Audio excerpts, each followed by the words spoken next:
are certain structures within banking law that permit this to be done. I'm curious whether there's been any thought given by the investment community, well, if you won't do it, we'll build our own. And whether there's been, you're talking about trying to integrate products into regulatory systems that presently exist.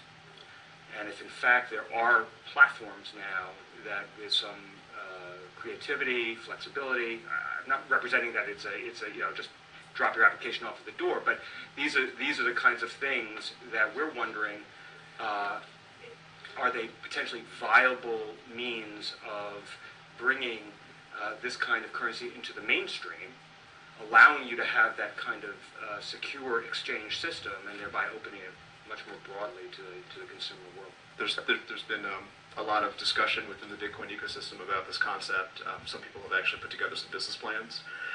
But I think all of those efforts are on hold because I think the level of engagement and the positive reception that Bitcoin companies are now getting from certain banks has led us all to believe that we're very, very close to the banking industry opening up to Bitcoin. I think we're probably 2 or 3 months away from some well-known banks coming out with clear procedures on how to work with them as a Bitcoin company, and they'll position themselves as a Bitcoin-friendly bank. Are they going to? I'm sorry, I'd love to hear. Is that description inclusive of a service that's tantamount to an exchange? No. That's them providing banking services to companies, which may include an exchange. I think we have time. If I can push my luck for maybe one more question, and I'll ask it. I'm interested, just to the extent any of you. We're obviously not doing this in a vacuum. There are a lot of federal regulators involved. There are other states involved. And maybe most importantly, there's a whole big international regulatory community involved. And Mr. Liu mentioned China. We obviously saw news this morning out of Russia, news out of Canada. How do you all evaluate sort of what's going on the international level from a regulatory perspective and from the perspective of sort of the advent of Bitcoin and virtual currency, and how should we be thinking about that as regulators as we put pen to paper to work on the rules of the road? Well, the lesson from the internet is anything that China bans, invest in. And that's a joke, but the U.S. allows Google to operate here, allows Twitter to operate here, allows Bitcoin to operate here, allows Facebook to operate here. Chinese government doesn't allow any of those companies to operate the way they operate in this country, or at all. It's about freedom, ultimately. Whether you want to live in a society that embraces innovation and free speech and freedom, or not. And I'm certainly glad to live in a country that does that. But do any of you feel like there are other countries that are doing it well, that may be doing it better than we are, that we should be looking at as models? There was some talk about Canada being very innovative right now. Does anyone have any reaction to that? Or you just want to tell us who not to do it like?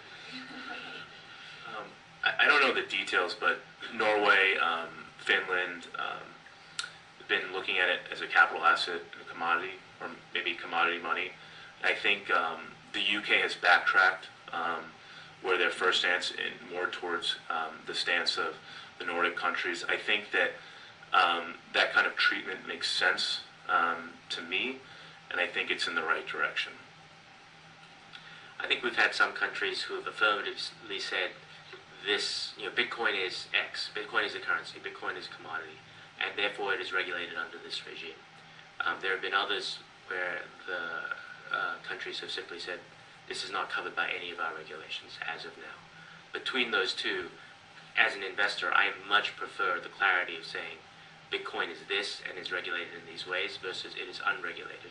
Because the regulation should and will come in the future, and that uncertainty is quite paralyzing for a small company who may find that they were breaking a law that didn't exist when they started the company. So I would prefer, to see affirmative clarity than hands-off wait-and-see approach. I'm just glad we're doing this because I think that New York has the ability to really set the tone not only for the state and the U.S., but being a financial center of the world. I think that a lot of people are going to sort of have eyes on New York and watch what what New York does. And so I think that there's a huge opportunity to set the right tone. So yeah, and back to what Fred says, Bitcoin's it's freedom. It's very American. It's distributed and it allows the duopolistic incumbents. It challenges them, and I think that's very healthy. I think that's very American, and I think that's what we should all be striving for. Okay, well, on that's probably a good note to finish up this panel. I want to thank you all. This was very, very interesting. You took a lot of your time, both preparing and coming here to testify. We really appreciate it. We'll probably be in touch some more as we continue to work on this. If you don't mind, we'll probably want some more of your expertise and thoughts, but it was really a pleasure, and we reconvene at 2:30 sharp. We will start the next panel. So thank you all very much.